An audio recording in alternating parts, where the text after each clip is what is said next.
Exodus 13. The Lord said to Moses, "Consecrate to me every firstborn male. The first offspring of every womb among the Israelites belongs to me, whether human or animal." Then Moses said to the people, "Commemorate this day, the day you came out of Egypt, out of the land of slavery, because the Lord brought you out of it with a mighty hand. Eat nothing containing yeast. Today, in the month of Aviv, you are leaving, when the Lord brings you into the land of the Canaanites, Hittites, Amorites, Hivites, and Jebusites, the land he swore to your ancestors to give you, a land flowing with milk and honey. You are to observe this ceremony in this month.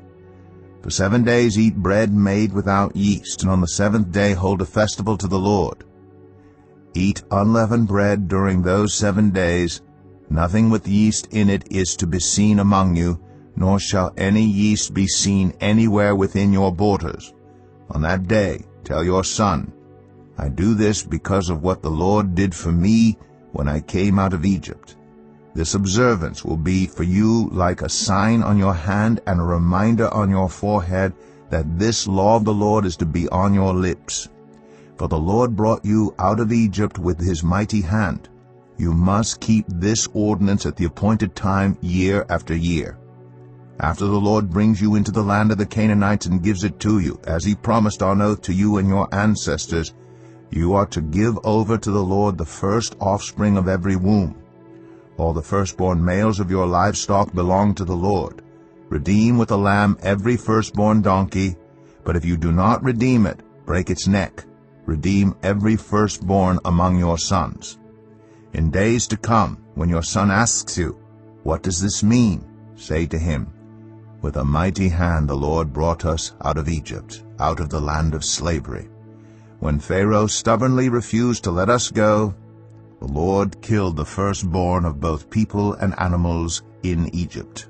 This is why I sacrifice to the Lord the first male offspring of every womb, and redeem each of my firstborn sons.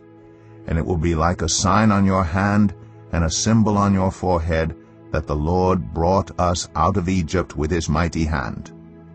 When Pharaoh let the people go, God did not lead them on the road through the Philistine country, though that was shorter. For God said, if they face war, they might change their minds and return to Egypt. So God led the people around by the desert road toward the Red Sea. The Israelites went up out of Egypt ready for battle. Moses took the bones of Joseph with him, because Joseph had made the Israelites swear an oath. He had said, God will surely come to your aid, and then you must carry my bones up with you from this place. After leaving Succoth, they camped at Etham, on the edge of the desert.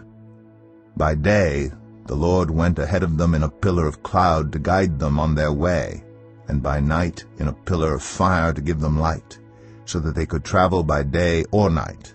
Neither the pillar of cloud by day nor the pillar of fire by night left its place in front of the people. Exodus 13.